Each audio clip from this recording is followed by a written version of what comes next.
What are we talking about? You play to win the game. You don't play to just play. Come after me! I'm a man! I'm for you! Can't wait! Let's go!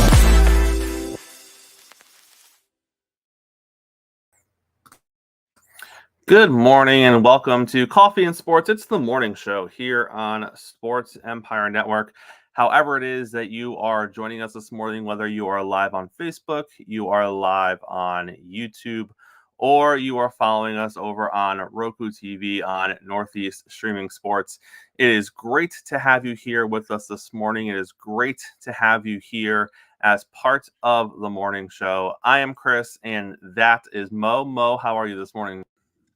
I'm doing well, Chris, but if I were betting, man, and I was putting money on the games, we took a major hit on our picks.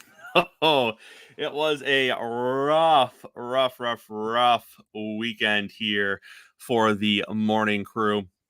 Let's jump right into it. We'll start with the Sunday night football game. The 5-1 Dolphins headed out to the 5-1 Philadelphia Eagles. And Mo, I do not have an issue saying that last night Philadelphia was the better team. I will tell you this. So being a Dolphin fan and watching the game, my takeaways, and again, I make no excuses. I open my statement by saying this. Last night in week 7 of the NFL season, the Philadelphia Eagles are a better team than the Miami Dolphins. If they face again, which obviously if they do, that would only be in a Super Bowl situation. You know, that's a long time from now, Mo. A lot of things can happen between week 7 of the NFL season and potentially week, 19 or 20 of the NFL season. But I will say this, because I haven't watched any national news this morning, but I'll tell you right now what the story is going to be. And the story is going to be this. From the Eagles side, the story is going to be that all is well. All is well in Philadelphia. They beat the Dolphins. They beat the top offense in the league. Everything is great. They're 6-1. They're tied with the Chiefs for the best record in the NFL. And everything is correct in Philly world. And the story for the Dolphins is going to be, I told you, they couldn't beat anyone. They lost to the Bills. They lost to the Eagles. And that's just where they are. They can blow out bad teams. They cannot beat great teams. And parts of those narratives are both going to be true, Mo. But here's where the actual truth lies. The Dolphins just didn't make enough plays last night. They had a touchdown called back on a BS holding call. Tyreek Hill dropped the touchdown pass right in the middle of the field where he should have walked into the end zone for a score. They had 12 penalties called against them, accepted against them last night. Philadelphia had 0. That's all I'm going to say about that, which is crazy. Flags were flying, but they were only flying one way last night, Mo. They played a clean game. Yep. Philly played a perfectly clean game. And again, injuries are part of the game, but Miami was missing 3/5 of their offensive line. They were missing both of their starting cornerbacks in the secondary, and it is what it is. Now, Philly has injuries as well. I'm not going to sit here and say they don't, but if you're a Dolphin fan this morning, it's not the end of the world. Championships are not won in week 7. There is no such thing as moral victories in sports, Mo. So I'm not saying it's a moral victory. We lost. I'm upset about it. But what I am saying is this wasn't the playoffs. I can take moral victories in week 7. I can't take moral victories come playoff time. On top of that, Buffalo lost yesterday. So Miami is still in first place this morning. You lost no ground. To not be in first place this morning. So Dolphin fan, take a deep breath. Obviously, you want to win the game. The opportunity was there. On the other side, Mo, let's look at Philly. Great. You won. Again, all the power to you. How do you feel about your offense this morning? Because you still turn the ball over twice.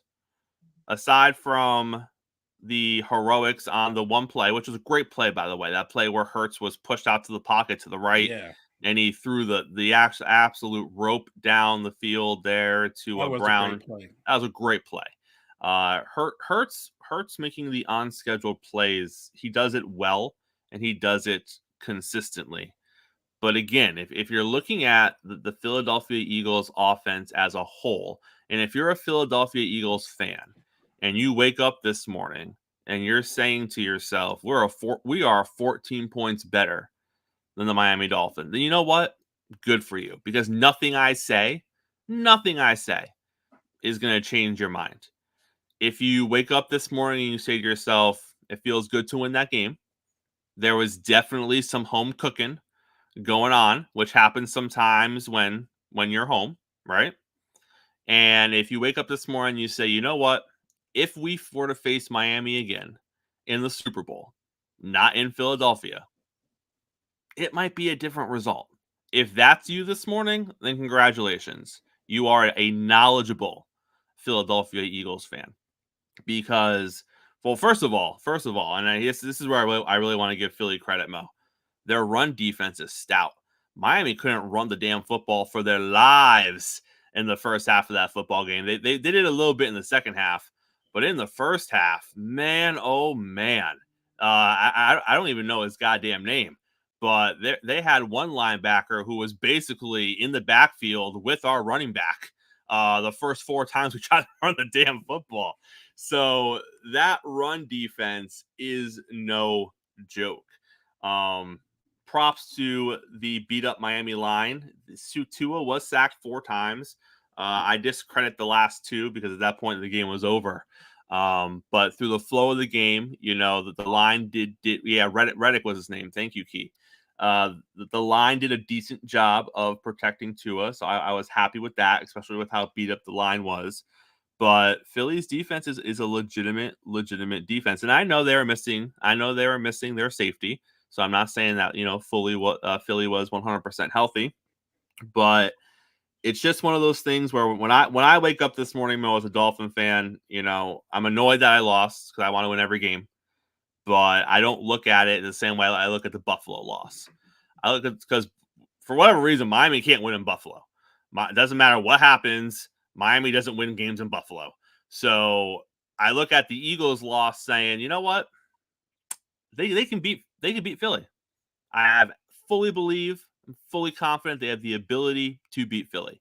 I left the Buffalo game, Mo, saying Miami can't win a goddamn game in Buffalo. It doesn't matter what happens. Whatever reason. Right. Doesn't matter what's going on. Miami's not going to win a game in Buffalo. So those are my takeaways last night, Mo. What do you got? My takeaways are before the game, when we were making picks, we talked about who was going to win the battle at the line of scrimmage. I knew Miami's offensive line was a little dinged up, but to me, that was the game in a nutshell. Philly was the more physical team. When they didn't get to Tua, they did get him off his mark. And I think when Tua's on the move, when he's moving, he's not the same quarterback. Some guys are great on the move. Sometimes Hurts is better on the move. Tua is not that guy. When he's got to move and he's got to change his launch position, he's a completely different quarterback. And I think they just kept him off balance enough. Not to mention, because their front 4 was getting pressure without having to send an extra guy, in the second half, their corners and safeties became a lot more aggressive. They were jumping every route because they knew he had to get it out even quicker than he normally would have to get it out. It changed the complexion of the game. On the other side of the football, when the Dolphins got pressure on Hurts, the difference is Hurts is an athlete, so he could use his legs. He got out of at least 3 or 4 sacks that he turned into positive yards multiple times. That impacted the game in a big way as well. I thought the Dolphins defense actually were pretty solid all night. They weren't great, but they were solid. But the biggest play was the tip pass. Baker goes for the pick 6, right? Huge play. It's 17-17. There's about 3 or 4 minutes left in the third. And I thought they've got some momentum. This breathes some energy into the team. And then Philly comes back down and they score with like 14 seconds left in the third. And that's a gut shot. That's a gut shot. And it changed everything. They literally just snatched momentum right back. And I think after that, Miami was reaching. They were struggling because, like you said, The offense just wasn't consistent, and they did a great job, to their credit, of controlling Tyreek Hill. They want to leave mostly everything in front of them, right? Although I'm with you, there was a pass that he should have caught that would have been a touchdown, but things like that happen. But for the most part, I thought if he's going to catch 11 balls and only have 88 yards, then you're going to walk away saying we did our job. We did our job. And of course, when Waddle left for different periods of the game because of his back in and out, I think that impacted their coverages as well. Philly has a top 5 defense. No matter what people think, they have a top 5 defense. And I still think they have one of the 2 or 3 best offensive lines in all of football, period. When they need to get a yard or a short yardage situation, they can hand it off to Swift, and they're going to get 2 or 3 yards when needed. In a short yardage situation, when you're going 4th and 1 or 3rd and 1, the tush push or the Philly push or whatever you want to call it, it's money. And the Philadelphia Eagles, even though I still watch them and don't think they're playing their best football, they're a scary football team because they're winning football games even not at their very best. They just find a way to win football games, and I think that makes them scary. I am with you in this sense. Week 19, week 20, that could be a completely different game. What I will say to Dolphin fans, you lost a football game to a team that was in the Super Bowl last year. It's that good a team. And it's a team that many expect to be back in the Super Bowl this year. So was it a test? It was somewhat of a test, but football is it literally is a game of inches. If you guys don't let them score in the end of the third and you go into the third quarter and it's 17-17, it changes the game. It changes the complexion, and it changes the way Philly calls their offense, or at least the play calls. That was just such a huge momentum swing, them getting that touchdown, that response. You call it a response, right? Hurts throws a pick 6, and you think we've got them on their heels. And to his credit, he showed a lot of poise, came right back down, and they score. And they just grabbed control of the game. And it really did come down to they controlled the line of scrimmage. If you're a Dolphins fan, nobody likes to lose. It's a loss. You take the L.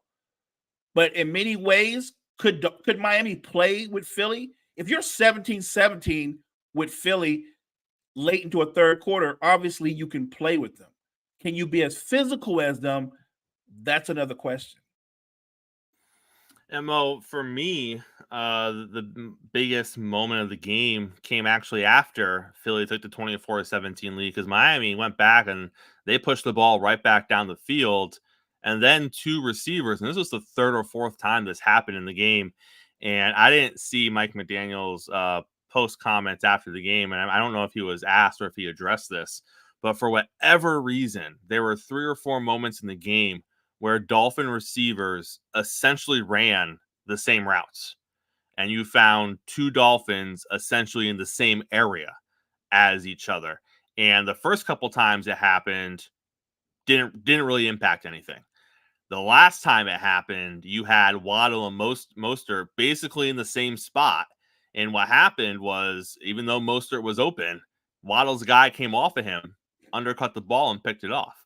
So I don't know if it's a situation where Philly was pushing guys off routes, if the Dolphins were running the wrong routes, whatever the situation was, a Mike McDaniel offense doesn't have receivers in the same spot. So that happened a handful of times last night. And again, they got away with it the first couple of times.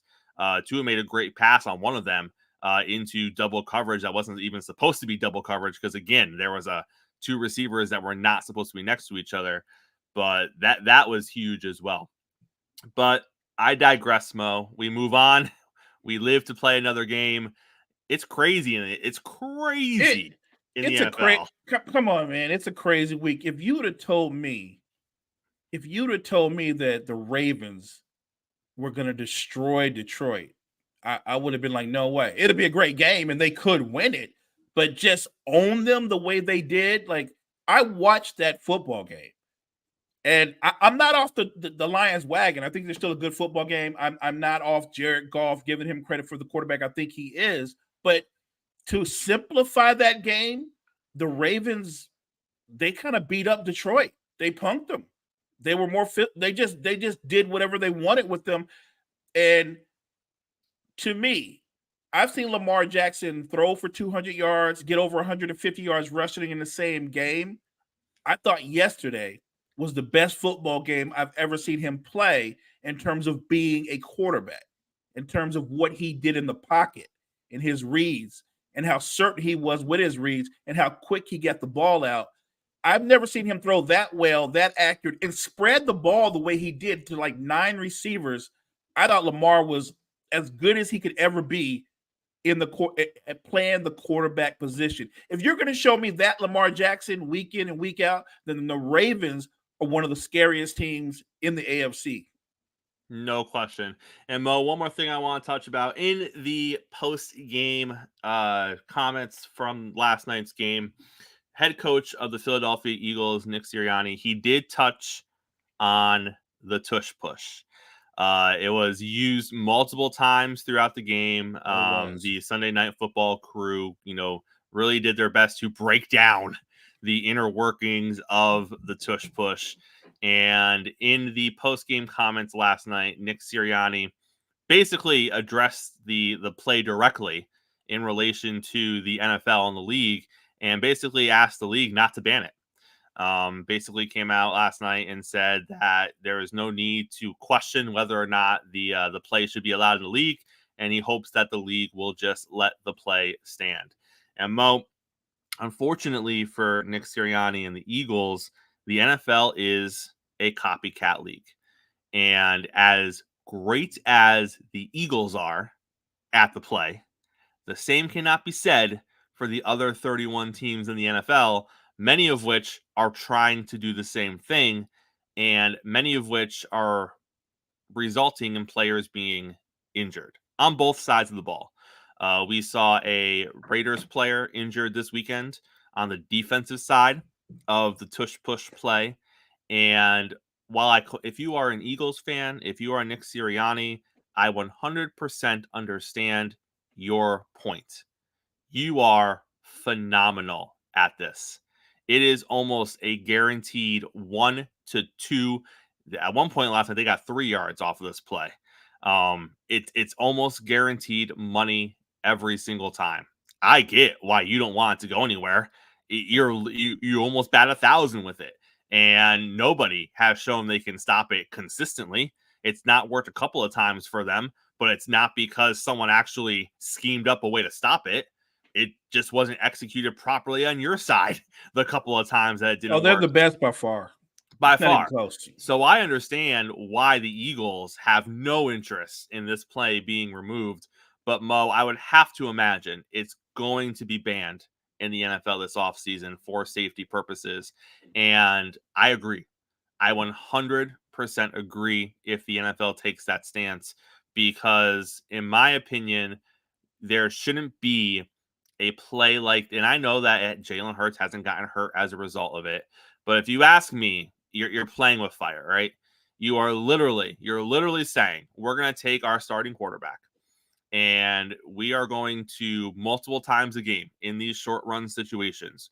We want him just to be basically bent in half, opposite directions. He's going to launch forward and push forward. And he's going to get pushed back by the defense. We're going to have our players run into his back and slam him forward. And we're just going to create these rugby type situations that are begging for someone to get hurt.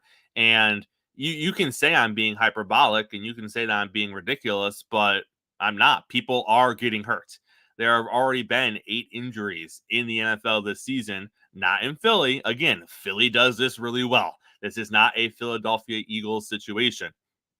Also, if it wasn't a copycat league, this wouldn't be happening. If this was just something that Philly was doing and no other team was really doing, it wouldn't be an issue. But the issue, Mo, is that Philly's doing it really, really well. And other teams are trying to do it, and they're not doing it really, really well. And people are getting hurt as a result of it. And I think that's why the NFL is going to ban it. And if you're an Eagles fan, Mo, you almost have a right to feel like it's not fair. Because you You figured out something great. You figured out something that you're running really, really well. You're not doing anything wrong. You're essentially going to get punished because other teams are trying to copy you and they're not as good as you, and people are getting hurt as a result. So if you're the Eagles, I understand why you might be upset by this. But Mo, you tell me, isn't the NFL in a tough situation here? If players are getting hurt, and I know the numbers, guys are crunching them up and they're finding out the amount of injuries during these different plays, then yes, like you said, the league is they're going to intervene. They're going to change the rules on that. And I think you're going to still do short yardage, but they're going to have to be a variation. There won't be the tush push, right? I'm not sure they're going to ban it, but I am with you. Knowing how the league does things, it wouldn't shock me if they banned it, and they'll make a rule to where you have to have so many guys in the backfield, right? To where they're going to have to alter it some way or another, because there will always be short yardage plays. It does seem like the Eagles are being unfairly penalized because they're by far the best team in football at doing this specific move, this specific play. But if guys are literally getting hurt and it does impact teams in the bigger picture, yeah, it's no question the league is going to take a look at that and go, just for safety purposes, we've got to alter this. We've got to change this. In the comments, Gene said if they ban it, we will spread 5 and do the same thing with the quarterback. It's not a safety issue. We haven't had one player hurt on it. Like I just said, Gene, you're right. It's not a safety issue for the Eagles. This is not an Eagles issue. This is a other 31 team issue, as the other 31 teams try to reproduce what the Eagles are doing. And as a result, people are getting hurt because of it. The Eagles, like I said, Eagles did nothing wrong. Eagles are not getting their players hurt. Eagles have found a way to do this effectively, like 99% of the time, and they found a way to do it safely. Kyle said it isn't essentially like a running back getting stood up, then the player is pushing the pile. Kind of. That's exactly what it is to me. That's exactly what it is. It's not taking nothing away from the Eagles, by the way. Like I said, they're the best at it. And yes, Jalen Hurts has freakishly powerful legs, so he's probably doing it better than any other quarterback. But Kyle makes a great point. Sure, if a guy gets stood up or stopped and you've got guys pushing him going forward, it is the tush push, right? There's a reason why they call it that. You're getting momentum from the guys behind you as well. And my only counter argument to that is that when a running back hits the line, sure, we see that happen all the time, but it's not designed to happen that way. It's not a design situation where you know for a fact that your quarterback's going to be bent both ways and you're going to have that kind of interaction. The tush push play is designed for that. That's going to happen every single time. So I think that's where the rub is when it comes to this. Obviously, we see plays all the time where a receiver gets stopped and 20 guys meet in the middle and it's just one big mob and one's pushing one way and one's pushing the other way. So I completely understand that comparison, but those plays aren't designed to happen that way, whereas the tush push is. And my other point of view here would be that usually when you see that play at the running back, when Kyle even said it, when the running back gets stood up, now it's just, two groups of people just pushing standing up bodies at that point. Sure, people can get hurt in those things, but it literally looks like, 12 guys all standing together in a huddle, and one's pushing this way, one's pushing that way, and people are just side shuffling to the left or the right, depending on where their momentum is. If you look at the mechanics of the tush push, you literally have your quarterback lunging behind huge bodies, and then you have the people getting bent back and crushed and all that. So that's where I say it differs slightly. But again, if you are a Philadelphia Eagles fan, I feel you. You did nothing wrong here. You are simply being potentially punished by the success of 1, your play, and by 2, the failure of other teams within the NFL to accomplish it. And look, I'm not saying, and I know you're not saying for sure that they're going to ban it or get rid of it. I'm sure the competition committee will take a look at it, though. They certainly will. 100%. 100%. Gene said in the chat, my other point of view is the Dolphins got abused by it. Gene, you can bring up that point. You have every right to bring up any point you would like, sir. But for me, that has nothing to do with it. I don't care if they use the tush push against Miami. My point of view is stop it. If you know what they're going to do, stop it. I view that as the same way that I would view the quarterback sneak with Tom Brady. When it was 4th and inches or 4th and 1 and Tom Brady took the ball close under center, you knew what was coming. It was going to be a quarterback sneak. And it wasn't someone shoving Tom Brady from behind 99% of the time the way the tush push is. It was just Tom Brady getting lower. And you knew it was coming, and 99% of the time you couldn't stop it. That doesn't make me say that Tom Brady's quarterback sneak should be banned just because it was successful 99% of the time. Again, the same way you know that when Patrick Mahomes drops back, he's throwing it to Kelsey. Correct. Stop it. Stop it. And that's where I fall. I mean, they did use it, I think, three series in a row or three third downs in a row against Miami. And each time I had the same stance. Someone stop it. And Miami was funny last night. There was one time they used it, and I think our safety flipped over the top of the pile. And I'm sitting there like, what the hell are you going to accomplish doing that? The tush push literally has players going low, and your response is to flip over the freaking pile. You know what? He was thinking outside the box, Chris. Right. He's trying something different. Come on. Maybe he thought he could distract them. He thought something for sure. All right, Mo, let's take a quick break here on the morning show. When we get back on the other side, we are going to set the stage as to where we are for the Major League Baseball playoffs right now. And then we are going to get into some other NFL news right here on Coffee and Sports. It's the morning show here on Sports Empire Network with Chris and Mo. We'll see you on the other side of the break. Hey guys, it's Pavel the Cat. And Evan Rev Reynolds. And we are Two Guys in Hockey Talk. We are here every Wednesday night at 7 p.m. Mountain Standard Time to talk all things hockey. What do we talk about, Evan? We talk KHL, AHL, ECHL, every HL hockey league you can think about, prospects, juniors, even the Professional Women's Hockey League. Yeah, we love it. And we have a website, Two Guys in Hockey Talk. So give us a follow. We got articles on all things related to hockey, and we're writing all throughout the season. So make sure you tune in. We're also on X or Twitter.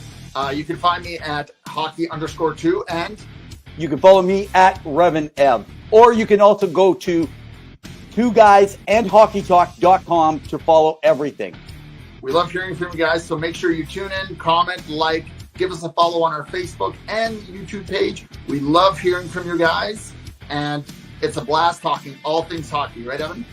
Hey, man, it is. So, as we say every show, in the meantime and in between time, keep your sticks on the ice. Cheers. Cheers. Welcome back. Coffee and Sports. It's the morning show with Chris and Mo here on Sports Empire Network and Northeast Streaming Sports this morning on Roku. If you haven't checked out the Hockey Guys, make sure you do that. A lot of great content over there. It's definitely worth your time and definitely worth checking out. Mo, unfortunately, JG will not be on the show with us this morning, but we are still downer. I know it is a downer, but we're going to quickly touch on some Major League Baseball stuff to set everybody up for what is happening tonight. Tonight is Game 6 with the Diamondbacks and the Phillies. It's going to be a tough challenge for the Diamondbacks to push it to a Game 7. The Phillies have Nola on the mound tonight, 3-0, ERA under 1 here. Yeah, it's not he. And I know Philly fans are kind of jaded when it comes to Nola, and they say things like "Don't let him see the lineup 3 times" and all this stuff.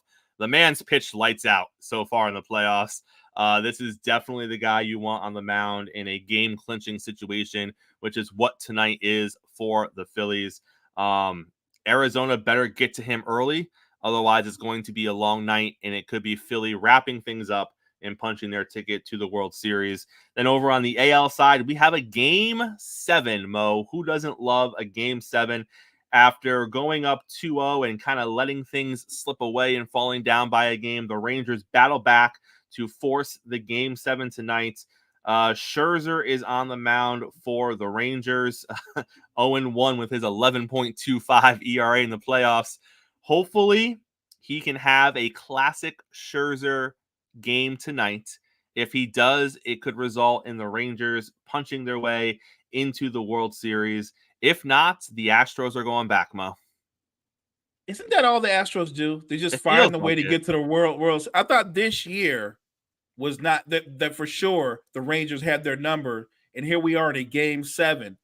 If I were going to take a guess, Game 7 with everything on the line, I would say the Astros will find a way to win. Unfortunately, and as a Yankee fan, they're the only team I hate more than the Red Sox is probably it's probably the Astros.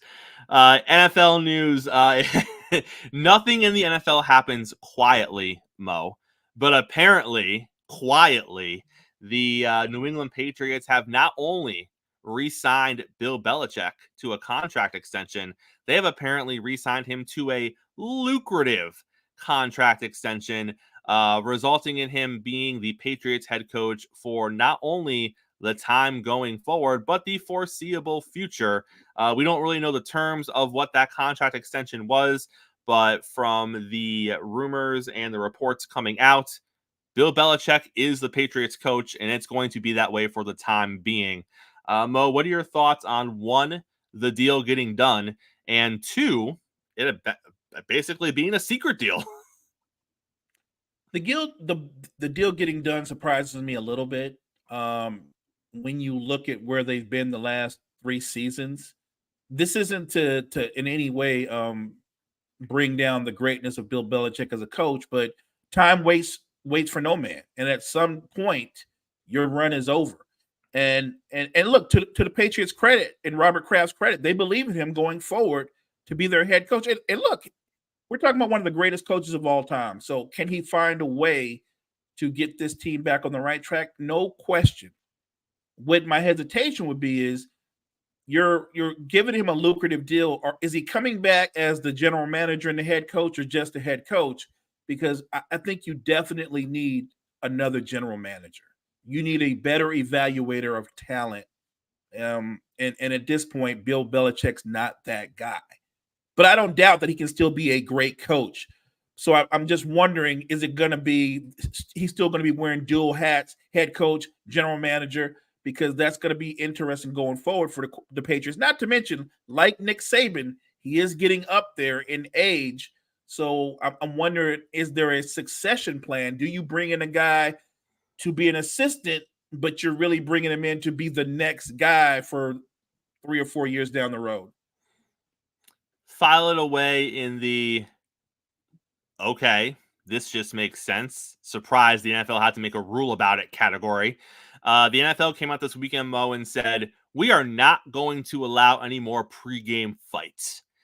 If you want to talk crap during the pregame, you talk crap. But if it turns into a scuffle, there are going to be punishments that are levied. It could be fines. It could be suspensions for that particular game. Mo, it amazes me that we are even at this point. Like, there are not a lot of NFL games in a season. You guys are making a lot of money out there. Your value to the game for some of these people who are getting into these scuffles is very, very high. I understand it. It is a grown man sport. The emotions are running high. Just knock off the crap, though. The NFL should not have to come tell grown men, listen, Mo, we're not going to do the fighting pregame anymore. All right. I know you all like it. I know you like getting into your little pregame scuffles. Gets the juices flowing. Yeah, I didn't know that was a thing. On that. Come on. I didn't know that was a thing. I really didn't. I mean, it happens from time to time, but like you said, that's an easy way to get injured before the game even starts. Right. And that makes no sense at all. Look, it's not nearly as entertaining as when I see baseball players get into a scuffle. I don't know why I enjoy baseball scuffles. It's a weirdness in me, but they're interesting. You just get involved. And speaking, I don't want to rewind too much, but I thought the scuffle thing, those Astros, they're brilliant. They're so smart. They know how to get into your head. Hey, you're a little bit better than us. You know what we'll do? We'll get in your head a little. I'm just saying, I don't want to regress back to baseball, but I'm just saying. My favorite part of I just want to, I want to see the brain bubbles during the bullpen when a fight happens on the field and the bullpen guys are like, oh, all right, let's run out. Right. You know, and I know there's a bunch of pitchers sitting there like, Guess we got to go out there. But not just go out there. Full on sprint. Sprint. Oh, yeah. You can't just kind of trot out there. You got to be in a dead sprint like Usain Bolt. Yeah. And then you get there and it's over. It's always over by the time the bullpen gets there. Which there's a sigh of relief. Right. They don't want that. Let's take a minute here and go through the rest of the action from week 7 in the NFL. And we're going to start with the Pittsburgh Steelers, who moved to 4-2 after knocking off the LA Rams. I took the Rams in this game. So did I. The Steelers, I mean, for a 4-2 team, they are just up and down and up and down. And it was an up performance. Deontay Johnson played well. If you're the Rams, can you get a kicker that can kick? Because that's 7 points right there off the board. Yeah. 2 field goals and an extra point. And I'm not talking about, 58, 59-yard field goals. They were both, I think one was 51, one was 52. The extra point, I mean, these are just points you got to have. And again, we only talk about kickers, Mo, when they don't make kicks. So that's why we're talking about them.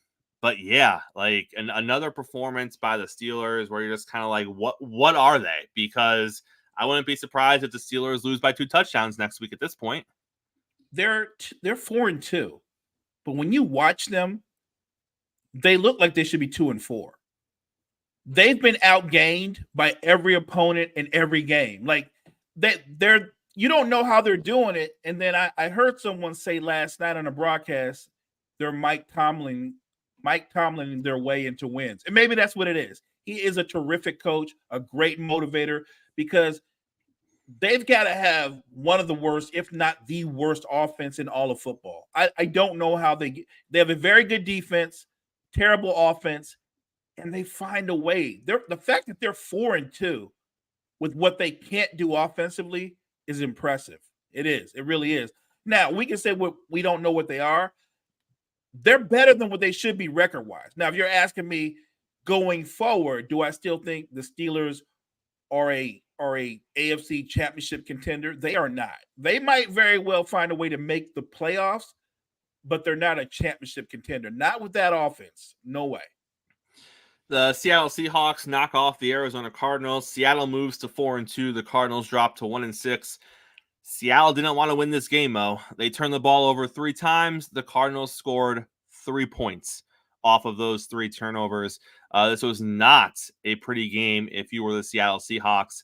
This was not hey, let's go play a bad team and kind of get ourselves back on track and feel good about ourselves coming out of the game. This was a game that was a lot harder than it should have been. And although Seattle is 4-2, another one of those 4-2 teams that have a good record, you look at Seattle, Mo, and you're kind of like, man, up and down through 6 games. What are they right now? And I don't know what their identity is because they don't run the ball consistently. Geno doesn't look like Pro Bowl Geno from last season. He's turning the ball over. And when he's not turning the ball over, he's pitching sliders into the ground. It just isn't the same offense. They just lack consistency. I don't know what their identity is offensively.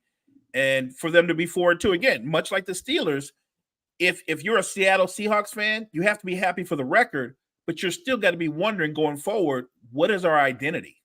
What do you hang your hat on? Do you run the football well? Are you great defensively?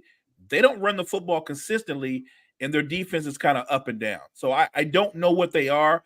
They're 4-2, and that's the bottom line. They're 4-2. They're better to me record-wise than they should be, and they're the one team that I think in our division that's going to try to give the Niners some trouble. I don't think matching up with them, honestly, and I'm not being a Niners fan, I don't see where they can beat the Niners. There is no roller coaster outside of the Miami game that I rode more frustrating yesterday than the roller coaster that was Jordan Love. About 2/3 of the way through that Packers game, I was done. I looked to my wife and said, Jordan Love is garbage. I'm officially done with him. I am writing him off. He is not an NFL quarterback. I'm over it. Then they came back. And I was like, well, wait a minute. Okay, I got a little angry. Slow start to the offense. Jordan Love threw a couple of touchdown passes. Maybe I overreact. No, I didn't overreact, Mo. You don't lose to the Denver Broncos. You don't. If you are a good offense, you do not lose to the Denver Broncos. The Denver Broncos won the only way the Denver Broncos can win. They scored 19 points. That's about what they're good for a game. And their defense held the other team to less than 19. And that's what happened to Jordan Love. I know we're only 6 games in, Mo. He looked good his first 2 games. He has gotten worse every single week after that. And he had 2 good drives in this entire game. And everything outside of those two good drives, he looked lost on offense. I am over the Jordan Love experiment. I do not think he is the future quarterback in Green Bay. I think he is average at best, and that might even be saying too much. I think for the Packers to struggle as much as they do offensively, it's kind of surprising when you look at, they actually have weapons in the backfield. They've got weapons on the outside, Watson and company. They've got some good football players. So where's the struggle really at? It's QB1. It's QB1 and his inconsistency. He looks like he's just in regression mode. He's holding the ball too long. Maybe he's going through his reads too slow.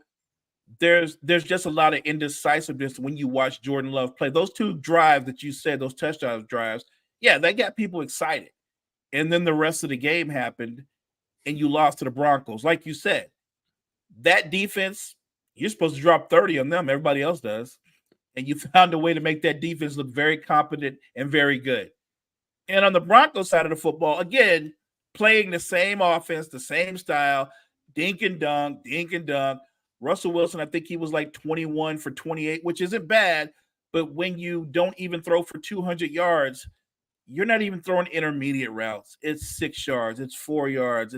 Sean Payton is coaching this man not to lose. That's the Russ special. Complete 2022 passes, throw for $186. He threw for $194 yesterday. Yeah. But they're not. He's literally coaching him not to lose. And to me, if you're coaching a quarterback like that not to lose, that's not your quarterback. That's not your guy. And I know he's got a lot of guaranteed money on his contract.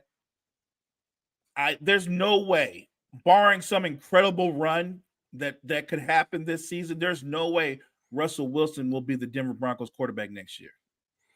Mo, have we hit the point in the season where we can start honestly saying to ourselves, is it time to fire Staley with the Chargers? I understand that the Chiefs are a good team, but you have to take everything that happens in the NFL in context of the moment. 4 minutes to play in the second quarter yesterday. This is gonna be a shootout. It's 17-17. Both offenses look good, even though Kansas City is just throwing the ball to Travis Kelce. But it is what it is. When it works, it works. Right. And if they're not gonna stop it, then it's on you. But it's 17-17. The Chargers had a touchdown drive of 6 plays, a touchdown drive of 5 plays. Their offense looks absolutely electric. They don't score again, Mo. They don't score again. They lose 31-17. They didn't score in the final minutes of the first half, and they didn't score anything in the second half. And there comes a point where now we're seeing offensive issues with the Chargers. Before, the running joke was, Staley can't figure out the defense. He's a defensive-minded coach who can't figure out the defense. All that money on defense, and they can't figure out their defense. You're holding back Justin Herbert. And we had the Dallas game last week where we're like, this is the revenge game, right? We're going to see things on offense from Herbert and the Chargers that we haven't really seen this season because he's going to pull things out of his back pocket, right? This is the game he wants to win. And then we saw a subpar performance against a good defense in Dallas. And we were like, okay, that was disappointing, but let's move on. Now they play the Chiefs, and we're like, this is going to be a shootout. The Chiefs defense, they're good up front, but they're nothing to write home about. They're not going to stop, a top 10 potential offense in the NFL. They might slow them down a little bit, but, the Chargers are going to get theirs. The Chiefs will probably score more, but the Chargers are going to get theirs. They didn't really get theirs. They got theirs for a little bit in the first half, and then they didn't get theirs again. So, well, what are you seeing with the Chargers? Because now I see it happening on both sides of the ball, And it doesn't look like it's getting better anytime soon. And they're sitting at 2-4. So now you have to look at the Chargers. Before you looked at the Chargers and you were like, the Chiefs aren't going to win the division. The Chargers will be a wild card team. Sure. If their defense can play decent in the playoffs, they might win a playoff game or two with that offense, but they're probably not a championship team because their defense is a mess. Now you look at it and you're like, are they a playoff team? Because it's not trending in that direction currently. No, right now, I don't even think they're a fringe playoff team right now. Not with the way it's trending. Like you said, there were always some struggles offensively, and you didn't understand it because of the talent they had. Then you thought, well, look at the defense. The defense doesn't lack for talent, and they still don't have an identity on that side of the ball. Who are your leaders on defense, your consistent playmakers? I'm looking at the defensive coordinator. What kind of game are you calling? How are you setting up your best players for success? And it's not happening. That game, here's the crazy thing. The defense actually played really well in the second half. Like Patrick Mahomes lit them up for over 300 yards in the first half, and he only threw for 100 in the second half. Now, granted, that could have been Andy Reid calling off the dogs and just slowing things down and just going, let's just run clock and get out of here, which I thought to a degree they did. But the offense is where you should be able to count on what San Diego does, right? The Chargers should always be able to put up points with that talent, with that particular quarterback, with that running back. And to be honest, the play calling was dull, but Justin Herbert missed a lot of wide open guys. Like you said, the Kansas City defense was solid, but there were a lot of touchdowns and a lot of first downs left on the field because Justin Herbert was just off. He was just missing guys that were wide open. And I know that we constantly bring up who are the elite quarterbacks. He's probably an elite quarterback talent, and he's somebody that a lot of teams would love to have in their backfield. I don't think he's consistently proven he's that guy. I don't know if he's that guy. I'm not blaming him in any way for their shortcomings. I'm with you 100%. They need a head coach whose voice resonates in that locker room, and a head coach who can say, I'm a defensive-minded coach, or I'm an offensive-minded coach, and this is what we're going to be, and you show it on the field. Brandon Staley came to San Diego with a reputation, and he hasn't lived up to it. He really hasn't. And to me, if they don't make the playoffs, I'm sure they're not going to fire him within the season. No, let me say that. Let me rewind that. I don't think they will. But should they keep descending and going the other way, and they don't make the playoffs, he will get fired. I don't think he's the right coach for that franchise. I don't think he's the right coach for that team. And I don't know when the GM and the owner get together and realize that. They've had enough sample size to see what he is as a leader. He's not a leader of men, period. Mo, as a Dolphin fan, I have a little more of an intimate relationship with this whole Justin Herbert thing because that's all we heard the first couple of years after Herbert came into the league. Miami should have picked Herbert. Look at what Herbert's doing. Look at the numbers he's putting up. Look at the records he's breaking as a rookie. And as I defended Tua, and as I sat there, the one thing I kind of held on to was, I hear you. He's doing all these things. He 100% is. But look at the games he's in. He's in shootouts. He's in games where, his team's given up 30-plus points, and they're not playing, top 5 defenses. So he's putting up numbers in shootouts, but they're not necessarily winning those games. And, that argument falls on deaf ears as he continues to put up numbers and he continues to put up numbers. And now you look at him this season and they go and they get him what's considered a world-class offensive coordinator in the NFL. Kellen Moore is considered one of the best OCs that the NFL has right now, potential candidate to be a head coach somewhere next season. And that's on top of the numbers he was already putting up. And now he's expected to take the next step. And that next step, like you said, Mo, is consistency, right? And I would argue today, he is wildly more inconsistent than Josh Allen. And what's Josh Allen's biggest issue? Consistency. I think today, where we are right now, I would take Josh Allen over Justin Herbert because I think Josh Allen is more consistent than Justin Herbert, which is saying a lot, Mo. Because Allen will have 2 or 3 moments a game where I'm like, what the heck is he doing? Herbert has like 7 or 8 of those moments a game. And he doesn't necessarily have all the other intangibles that Josh does, or at least not at the level that Josh has them. Yeah. So I would almost argue that Josh is a more hyped up version of Herbert because he is a little bigger. He is a little stronger. Yes, Herbert has an arm. Yes, Herbert can move around, but Allen can do all those things +5. And he isn't as inconsistent as inconsistent as Herbert is. And like I said, Mo, in the NFL, you got to hit the layups, and you got to hit the layups consistently. And Herbert isn't hitting the layups right now. So I don't care about his overall numbers, and I don't care about the records that he has broken, because right now he is leading a 2-4 team, and the offense is starting to become an issue just as much as the defense is becoming an issue. And I will say this, Mo, when it's 17-17, your defense is holding on enough, right? Your defense is doing enough in that moment. Right. It's not Especially like it considering was what they've done all year. Right. correct. It wasn't 28-17. It wasn't 31-17. Your defense is doing enough. They got the interception in the first half, right? Your defense was doing enough to keep the offense in the game, and the offense just disappeared. So at some point, and if it continues this way, it's going to slide. It's going to slide from what's happening with Staley and the defense to what's happening with Herbert and the offense. And I'm not saying Herbert's a bad quarterback, Mo. He's not. No, but you're bringing up a great point. You're bringing up a great point, because look at the game yesterday. One of the reasons why Kansas City was able to control the game was they possessed the football longer. Mm-hmm. And one of the reasons why they possessed the football longer was Herbert and the offense were going, they were going 3 and out more times than they needed to. Your defense, even though it's not a great defense, eventually they're wearing down. Look, Mahomes was already giving them the business. So when they get a 3 and out, when they get a stop, it'd be nice if you can drive the football, even if you don't score, get 2 or 3 first downs, right?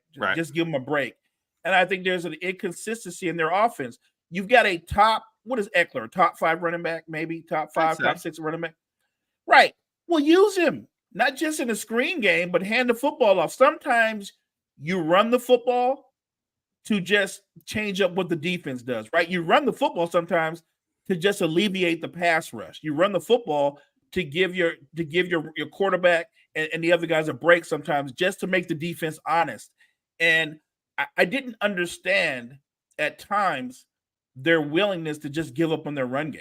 Like you said, Kansas City got a pretty good defense, but they're not dominating. They're not an overpowering defense. And you've got a Pro Bowl running back, Pro Bowl receivers, and a Pro Bowl quarterback. You've got to be better than that offensively.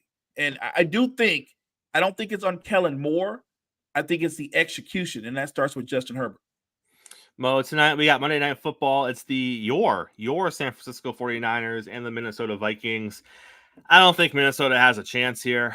I think losing that means it's going to be a shootout. Yeah, losing their best player in Justin Jefferson, it hurts. The Niners are going to bounce back. They had a tough loss last week. I think they're going to look to kind of take control of this game early. It may not be a blowout. It may be one of those games where it's a 7 to 9 point win. But I think it's going to be one of those games where you look at the score and you're like, oh, that was kind of close.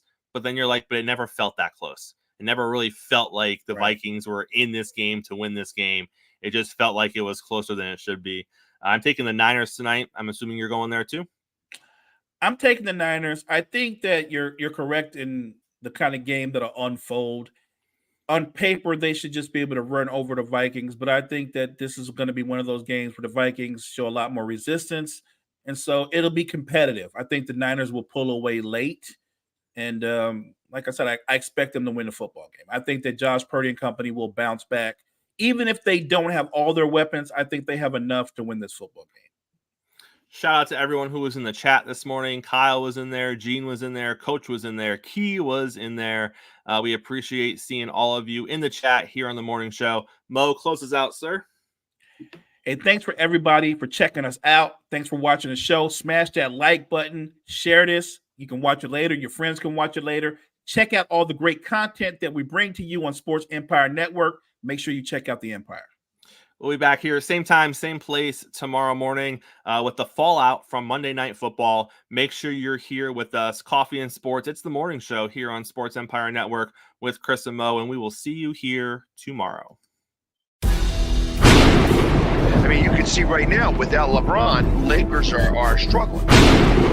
Let me tell you about a team I hate, all right? I know the Dallas Cowboy fan is here, so I had to make sure he knew how much I hate this team. I'm ready.